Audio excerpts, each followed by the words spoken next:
That's the U.S. Coast Guard cutter Sundew, 180-foot seagoing buoy tender, an Iris or C-class tender. It was built by Marine Iron and Shipbuilding Corporation right here in Duluth. Sundew's preliminary design was completed by the U.S. Lighthouse Service, and then the final design was produced by Marine Iron and Shipbuilding right here in Duluth. On November 29th, 1943, the keel was laid and launched in February of 1944. Like all these different tenders, she is one of the original tenders built here in Duluth between 1942 and 1944. 1958, Sundew is assigned to Charlevoix, Michigan, and the following November helped in the rescue of 2 survivors from the Carl D. Bradley when it sank in a storm on Lake Michigan, 47 miles west-northwest of Charlevoix. Sundew remained at Charlevoix until 1981, until she was replaced by the Coast Guard vessel Mesquite. And Sundew was then moved here to Duluth, where it served until she retired in 2004. So Sundew served 60 years with the Coast Guard. Wow. And was decommissioned and retired on May 27th, 2004. In 2009, Jeff and Tony Foster from Duluth bought Sundew and started the enormous job of restoring her. Jeff's a licensed mariner with all kinds of experience, including running commercial fishing boats up in Alaska. Jeff's grandfather was the captain of the Joseph Thompson, the largest ore boat on the Great Lakes at that time. And the timing was perfect when Sundew came up for sale, and there just happened to be a 700-foot dock available in Superior, so there we go. Sundew is maintained and operated by Jeff and Tony and a diverse group of volunteers that include Coast Guard veterans, sailors, doctors, and those who have never had any experience on the water. Now, Sundew only goes out 8-10 times a year, so today's a pretty rare day. Now, technically, she is not a commercial vessel, but as Jeff described her, she's the largest recreational boat on the Great Lakes.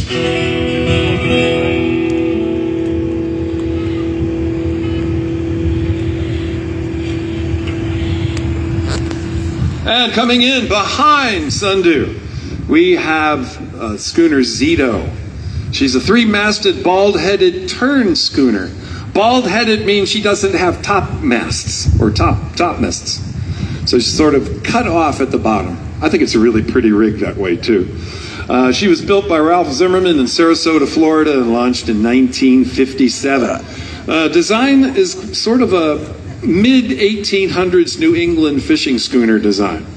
And Zimmerman was a renowned architect, state architect of Illinois, a matter of fact, who designed buildings at Joliet Prison and all around Chicago and Sarasota, Florida. In the 1960s, Zito was sold to Mick and Eileen Jones, who lived aboard full-time in Savannah, but didn't sail very long. Carol Joyce and her first husband, Brian, purchased the boat in 1980, sailed her quite a bit. And in 1985, Carol got her captain's license and became the first female charter captain in Boston Harbor.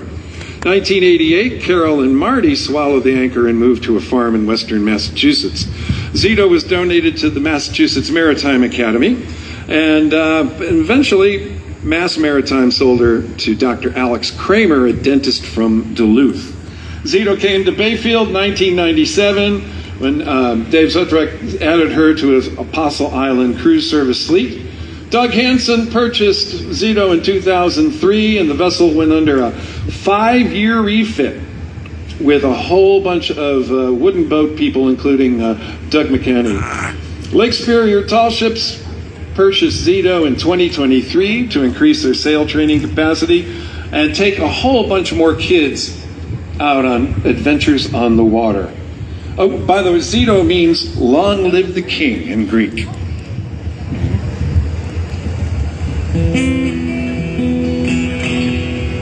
Following Zito in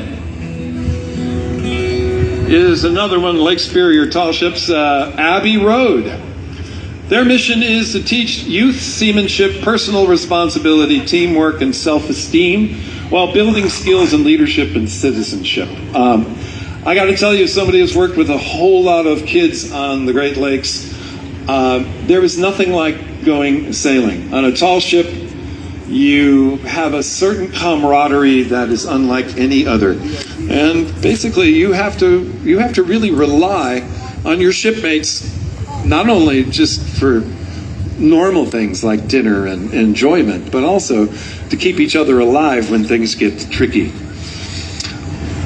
On January 2024, the folks in Bayfield heard that the previous owners of Abbey Road were looking for a new buyer.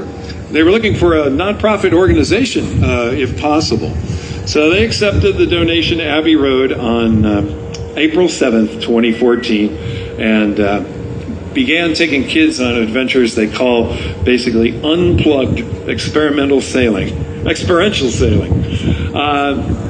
Abbey Road was designed by William Gardner, built by Blue Water Yacht Builders in Taiwan. She's a 52-foot staysail schooner, 57 feet overall, length on deck 52, length of the waterline 41. A beam, I forgot to tell you about it. Beam is how wide a ship is. She's 13, just under 14 feet long. And we're going to talk about tonnage a lot today too. Tonnage is not how much you weigh on a scale, but how much water you displace.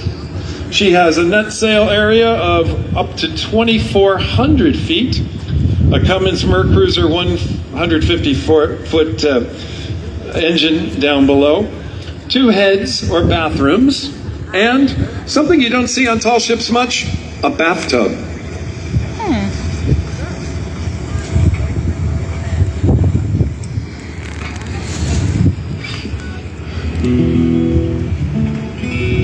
Coming in behind her is Liberty Clipper, designed by Charles Whitholtz, who's also the designer of Inland Seas. Liberty Clipper was built in 1983 at the Blount Shipyard in Rhode Island. She's a steel-hulled vessel, and she's a modern replica of a Baltimore Clipper-styled schooner, which was used a whole lot in the late 18th and early 19th centuries. Known to be some of the fastest sailing vessels of their day. You would see clippers definitely doing some freight, but also they're kind of the classic early 19th century privateer boats, like War of 1812 and around that time as well. They're also excellent pilot ships, and for the past 2 decades, she's been providing guests the opportunity to experience traditional sailing in Boston Harbor. Liberty Clipper was designed not only to sustain the tradition of tall ship sailing, but also to accommodate guests on multi-day windjammer cruises. So if you want to go out for more than just a day sail, maybe check out Liberty Clipper. It would be a really cool thing to do. Her length overall is 125 feet. On deck, she's 87 feet. The waterline 76. The draft is how far down in the water she goes. It's an important number to know. So if your vessel, for instance, has a draft of 14 feet, you want to make sure the harbor you're in is at least 15. The height of her rig is 108 feet, and she can throw up 4,300 square feet of sail. She's got a classic Detroit 671 diesel. She displaces 163 tons, and as I said, a steel boat, and any wood you're seeing aboard her is most likely Douglas fir.